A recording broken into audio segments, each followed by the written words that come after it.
जय गुरुजी संगत जी। कैसे हैं आप सब। आपका महाशिव गुरुजी सत्संग में हार्दिक स्वागत है। आज का सत्संग खुशबू आंटी के बारे में है। वो बताती है कि कैसे गुरुजी उनके पिता के रूप में सामने आए। ये बात है 14 अगस्त की। यह तिथि है जो खुशबू आंटी कभी नहीं भूल सकती। यह वो दिन थे जब वह पहली बार गुरुजी के दरबार में आई थी और जिन घटनाओं की वजह से यह हुआ वो बहुत रोचक है।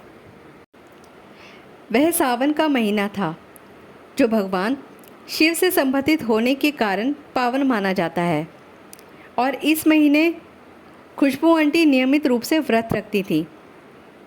अगस्त 2008 में पहली बार हुआ जब उन्होंने व्रत नहीं रखा, इसलिए वह चिंतित और डरी हुई थी और भगवान शिव से प्रार्थना कर रही थी कि वह मुझे क्षमा कर दें। बृहस्पतिवार के दिन उनको सपना आया जिसमें माँ पार्वती ने उन्हें दर्शन दिए और उन्हें आश्वासन दिया कि शिवजी मुझसे नाराज़ नहीं है। लेकिन सपने में भी उन्होंने माँ पार्वती जी से शिवजी के दर्शन मांगे क्योंकि उसी में उनकी संतुष्टि होती। और तब शिवजी और हनुमान जी आए और उन्हें उनके दर्शन का सौभाग्य प्राप्त हुआ। जब वह सुबह उठी तो वह बहुत खुश थी। उनकी दिन की शुरुआत बहुत ही उत्तम हुई थी। जब वह अपनी ट्यूशन टीचर के पास गई तो उन्होंने उनको गुरुजी की तस्वीर दिखाई और पहली बार आंटी जी ने गुरुजी के दर्शन का आशीर्वाद प्राप्त हुआ। उनकी टीचर ने उनसे पूछा कि क्या उस शाम उनके साथ गुरुजी के मंदिर जाना चाहेंगी। वह उनसे बोली कि गुरुजी और शिवजी एक ही हैं और आंटी जी ने तुरंत ही हाँ कर दी। उसी शाम वो दोनों गुरुजी के दरबार में बैठे हुए थे। कैसे गुरुजी ने खुशबू आंटी जी की शंका दूर की। संगत से खुशबू आंटी जी को गुरुजी की कृपा और उनके द्वारा किए गए चमत्कारों के बारे में पता चला।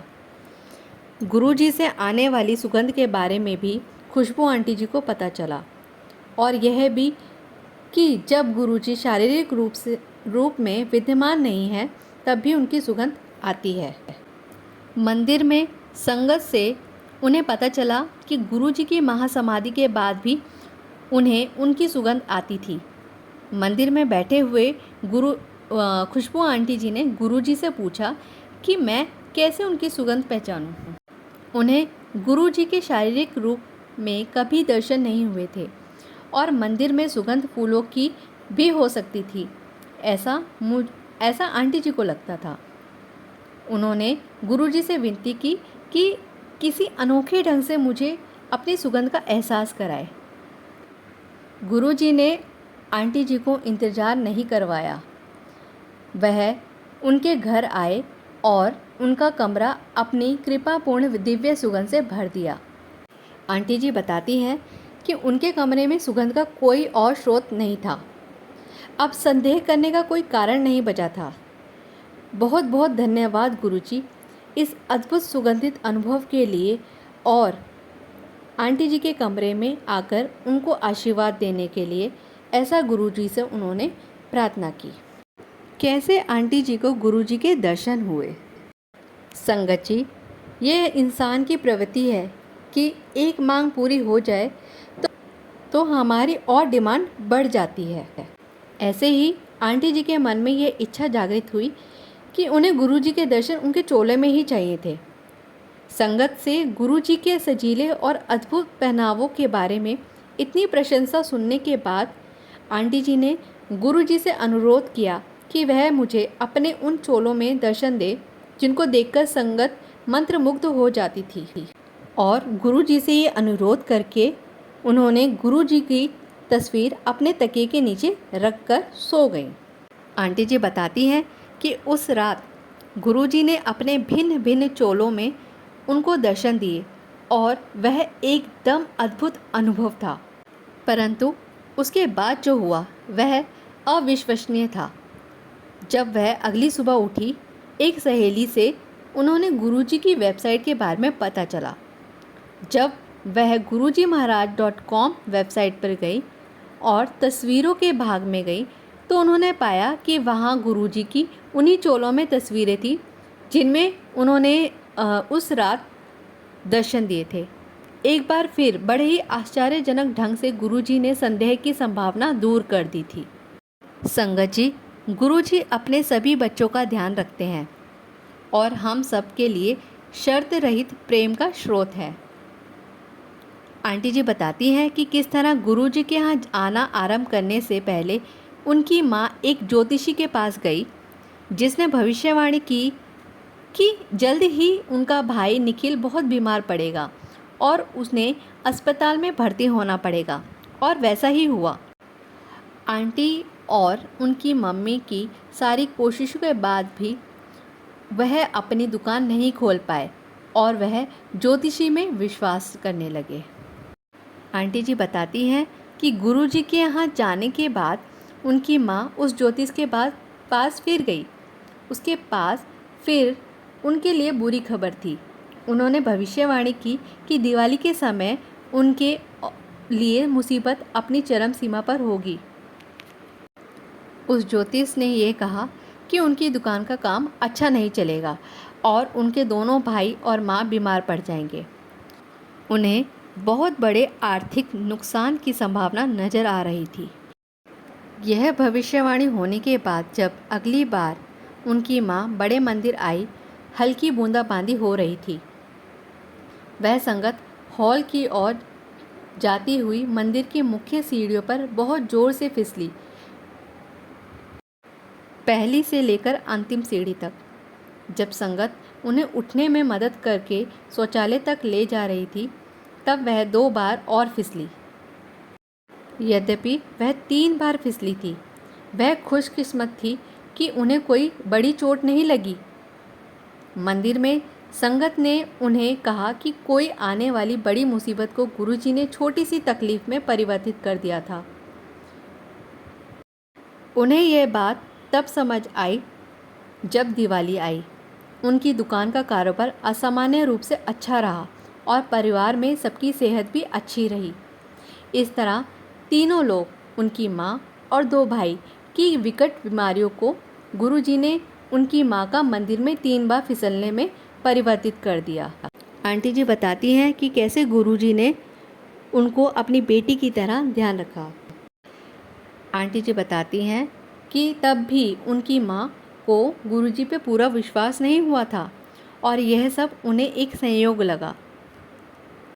फिर भी उनकी माँ और आंटी जी नियमित रूप से जाते रहे गुरुजी के मंदिर। अब भी उनकी माँ को उनके लिए अच्छे रिश्ते की तलाश में थी और समय बीतते हुए वह थोड़ा घबरा रही थी। फिर एक दिन एक भक्त मनोज, जिनका नाम था, जिससे ये लोग अनजान थे, उनको गुरुजी के दर्शन हुए। गुरुजी ने उन्हें निर्देश दिया कि वह खुशबू की माँ से कहे कि उसे चिंता करने की आवश्यकता नहीं थी, क्योंकि खुशबू आंटी अब उनकी बेटी थी और वो उनका ध्यान रखेंगे। मनोज ना खुशबू आंटी को जानते थे और ना ही उनके परिवार को, और उन्होंने गुरुजी से पूछा कि वो कैसे हमें पहचानेंगे या मिलेंगे। तो गुरुजी ने उन्हें संगत में बोला, आंटी से बात करने को कहा। मनोज ने गुरुजी के आदेश अनुसार वो ही किया। यह जानकर कि गुरुजी ने आंटी जी को अपनी बेटी बना लिया है, वह बहुत खुश हुई। पर मनोज उनकी माँ के प्रश्नों से बच नहीं पाए, जो हमेशा उनसे पूछती रहती कि क्या उसने जो भी कहा था वह सच था। माँ सोचती थी कि यह बहुत अच्छा है कि उनकी बेटी गुरुजी की बेटी है, लेकिन उनको तो अपनी सांसारिक जिम्मेदारियाँ पूरी करनी थी। यह सब सितंबर में हुआ और जनवरी में आंटी जी को गौरव, जो कि गुरुजी का भतीजा, का रिश्ता आया। जल्द ही उनकी सगाई हो गई। तब उन्हें गुरुजी के संदेश का पूरा मतलब समझ आया। गुरुजी ने उनकी माँ की सारी चिंताओं का ध्यान रखा और आज वह भी गुरुजी में पूरी तरह विश्वास रखती है। संगत जी, गुरुजी की कृपा हर दिन दिखाई देती है और उन सब का वर्णन कर पाना असंभव है। गुरुजी का आशीर्वाद जीवन के हर स्थिति में विद्यमान है। आंटी जी बताती है कि जब उनकी शादी का लहंगा चुनना था तो वो पूरे दिन खरीदारी करने के बाद वो बहुत थक गई थी और कोई नई निर्णय नहीं ले पा रही थी, लेकिन उनकी माँ के दबाव डालने पर कि वो लोग उसी दिन लहंगे का चुनाव करेंगे तो उनकी पसंद से लहंगा ले लिया। आंटी जी बताती हैं कि बाद में गुरुजी ने उन्हें दर्शन दिए। उन्होंने गुरुजी को स्वयं दर्जी के साथ खड़े होकर उनकी शादी के लहंगे को अंतिम रूप देते हुए देखा। अद्भुत। गुरुजी सर्वोच्च एक ही हैं। एक शाम गुरुजी ने बड़े मंदिर में दर्शन दिए और संगत उनकी तस्वीरें खींच रही थी। उन्हें भी एक भक्त से उनकी तस्वीर मिली और आंटी जी उसमें गुरुजी के दर्शन कर पाई। आने वाले दिनों में उन्होंने पाया कि एक तस्वीर में मैं गुरुजी को 5 अलग जगहों पर देख पा रही थी। उन्हें याद आया कि श्री शिव महापुराण में उन्होंने पढ़ा था कि शिवजी पंचमुखी यानी 5 मुखों वाले हैं। यहाँ एक ही तस्वीर में उन्हें गुरुजी के 5 मुखों के दर्शन हो रहे थे। एक दर्शन में स्पष्ट हो गया कि गुरुजी भगवान शिव है और उन दोनों में कोई अंतर नहीं है। आंटी जी बताती हैं कि साथ ही पहले नवरात्रे पर उन्हें माँ दुर्गा के दर्शन उनके अष्टभुजा यानी 8 भुजाओं वाले रूप में हुए। वह विस्मित होकर उनके चरण से लेकर अष्टभुजा तक और फिर उनके चेहरे को देख रही थी। वह विस्मित थी। माँ दुर्गा अपनी पूरी वेशभूषा में सुशोभित, परंतु चेहरा गुरुजी का था। जैसे जैसे वह उनको देखती रही उनका चेहरा दुर्गा माँ के चेहरे में परिवर्तित हो गया और फिर गुरुजी के चेहरे में स्पष्ट रूप से जाहिर करते हुए कि सर्वोच्च शक्ति एक ही है, कोई और भगवान नहीं है। हम सब भगवान की शरण और उनके निवास स्थान पे आए हैं। जय गुरुजी, शुक्राना गुरुजी, बहुत बहुत धन्यवाद गुरुजी। इन सब अद्भुत अनुभवों के लिए मेरी आपसे यही प्रार्थना है कि आप सबको अपनी कृपालु संरक्षण और प्रेम में सदैव रखें। जय गुरुजी, शुक्राना गुरुजी।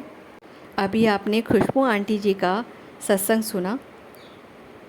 अगर मेरे शब्दों में कोई भी त्रुटि या गलती हुई हो तो कृपा करके गुरुजी मुझे क्षमा करें। और आगे नए नए सत्संग सुनने के लिए हमारा चैनल महाशिव गुरुजी सत्संग सब्सक्राइब करें। बेल आइकन ज़रूर दबाएं जिससे आपको नए नए नोटिफिकेशन मिलते रहे। धन्यवाद। जय गुरुजी, शुक्राना गुरुजी।